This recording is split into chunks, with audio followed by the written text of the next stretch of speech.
Divine journey में आप सभी का स्वागत है। कार्तिक मास महात्म्य कथा अध्याय 7। नारद जी ने कहा, हे राजन, कार्तिक मास में व्रत करने वालों के नियम को मैं संक्षिप्त में बताता हूँ, उसे आप सुनिए।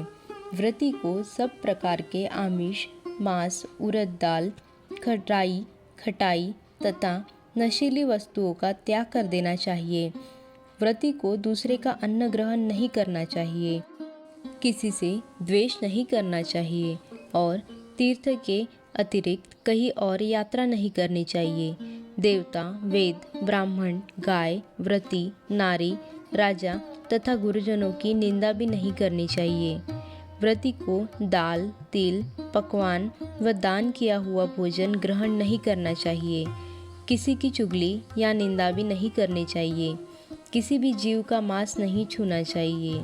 पान, कत्था, चूना, नींबू, मसूर, बासी तथा झूठे अन्न का भी प्रयोग नहीं करना चाहिए।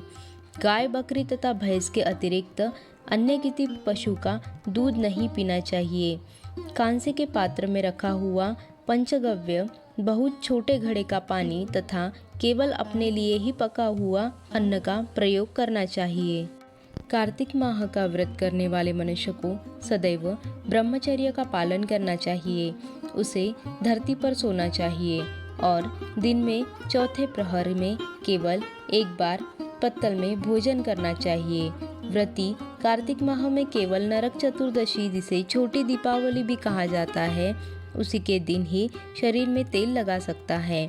कार्तिक माह में व्रत करने वाले मनुष्य को सिंघाड़ा, प्याज, मट्ठा, गाजर, मूली, काशीफल, लौकी, तरबूज इन वस्तुओं का प्रयोग बिल्कुल नहीं करना चाहिए। रजस्वला, चांडाल, पापी, म्लेच्छ, पतित, व्रतहीन, ब्राह्मण द्रोही और नास्तिकों से बातचीत नहीं करनी चाहिए। भगवान विष्णु को प्रसन्न करने के लिए अपनी शक्ति के अनुसार चांद्रयन आदि का व्रत करना चाहिए और उपर्युक्त नियमों का पालन करना चाहिए।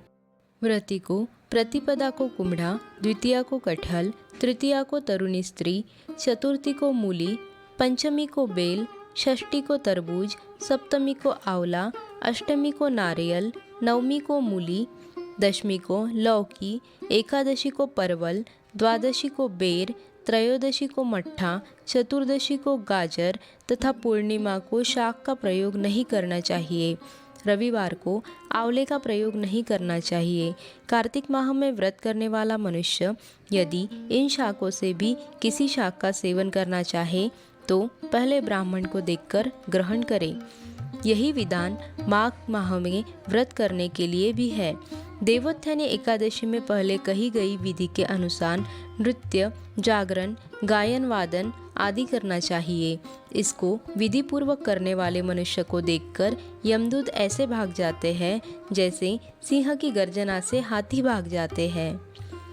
कार्तिक माह का व्रत भी सभी व्रतों में श्रेष्ठ है, इसीलिए इसके अतिरिक्त जितने भी व्रत यज्ञ हैं वह 1000 की संख्या में किए जाने पर भी इसकी तुलना नहीं कर सकते हैं, क्योंकि यज्ञ करने वाले मनुष्य को सीधा वैकुंठ की प्राप्ति होती है।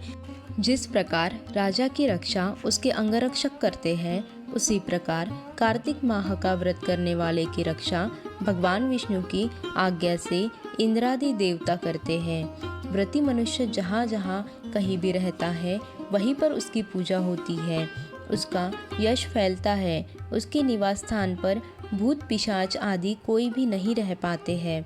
विधि पूर्वक कार्तिक माह का व्रत करने वाले मनुष्य को पुण्यों को वर्णन करने में ब्रह्मा जी भी असमर्थ है। यह व्रत सभी पापों को नष्ट करने वाला, पुत्र पौत्र प्रदान करने वाला और धन धान्य की वृद्धि करने वाला है।